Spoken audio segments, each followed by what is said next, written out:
ఈ 2 లక్షల కంటే పైనున్న వాళ్ళు ఆ బ్యాలెన్స్ అమౌంట్ కట్టని కారణంగా ఆ డబ్బు కూడా వారి ఖాతాలో జమ కాని మాట నిజం. మీరు డబ్బులు కట్టలేదు కాబట్టి మేము తూచని అనటంలా. డెఫినెట్గా రాబోయే కొద్ది రోజుల్లో ఈ 2 లక్షలకు పైనున్న అర్హులైన రైతన్నలు ఎవరైతే ఉన్నారో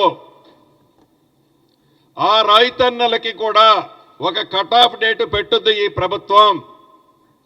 పెట్టిన తర్వాత వారు ఆ డబ్బు కట్టిన మరుక్షణం మేము అనుకున్న దాని ప్రకారమే 31,000 కోట్లలోనే ఈ అంకెలన్నీ ఉంటాయి. ఈ 31,000 కోట్ల కంటే ఇంకా ఒక 1000 కోట్లో 1,500 కోట్లో ఎక్కువైనా కూడా అర్హులైన రైతులందరికీ ఈ రేవంత్ రెడ్డి గారి ప్రభుత్వం, ఈ కేబినెట్ చిత్తశుద్ధితో అర్హులైన ప్రతి రైతన్నకి ఇవ్వటానికి సిద్ధంగా రుణమాఫీ ఉంది. ఏదైతే నిన్న మీరు అన్న ప్రకారం రుణమాఫీ చేయకపోతే మేము వదలనే వదలం. ఏంది మీరు వదిలేది? మీకు ఎక్కడుంది నైతిక హక్కు? మాట్లాడే నైతిక హక్కు ఉందా ఈ ప్రభుత్వాన్ని గురించి? 2 పర్యాయాలు పరిపాలించినప్పుడు మీ ముఖానికి 10 సంవత్సరాల్లో మీరు చేసిన రుణమాఫీ సుమారు 16 నుంచి 17,000 కోట్లు 10 సంవత్సరాలలో. ఈ ప్రభుత్వం వచ్చి 10 నెలలు కూడా కాలేదే.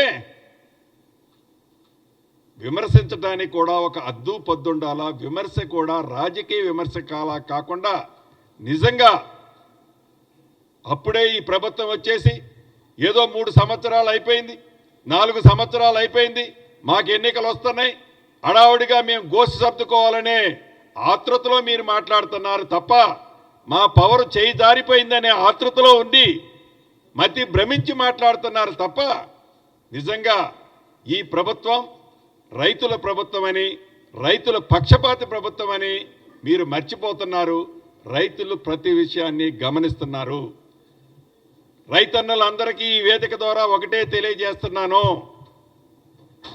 అది ₹1,00,000 లోపు కానీ, 1,50,000 కానీ, 2 లక్షల రూపాయల వరకు అర్హులైన ప్రతి రైతన్నకు, ఇంకా నేను 12,000 కోట్లు అంటున్నాను, అది 13,000 కోట్లైనా 13,500 కోట్లైనా చిత్తశుద్ధితో గత ప్రభుత్వంలాగా మాయ మాటలు చెప్పకుండా రైతన్నలకు ఇచ్చే బాధ్యత మీ ఇందిరమ్మ ప్రభుత్వం అని మీరు మనస్ఫూర్తిగా అంగీకరించి అవాక్కులు చవాక్కులు పేలే రెచ్చగొట్టే మాజీ మంత్రుల మాటో మాజీ ముఖ్యమంత్రి మాటో వినొద్దు అని మనస్ఫూర్తిగా ఈ వేదిక ద్వారా యావత్ తెలంగాణ రాష్ట్రంలో ఉండే నా రైతు సోదరుల్ని మనస్ఫూర్తిగా శిరస్సు వంచి అభ్యర్థిస్తున్నాను.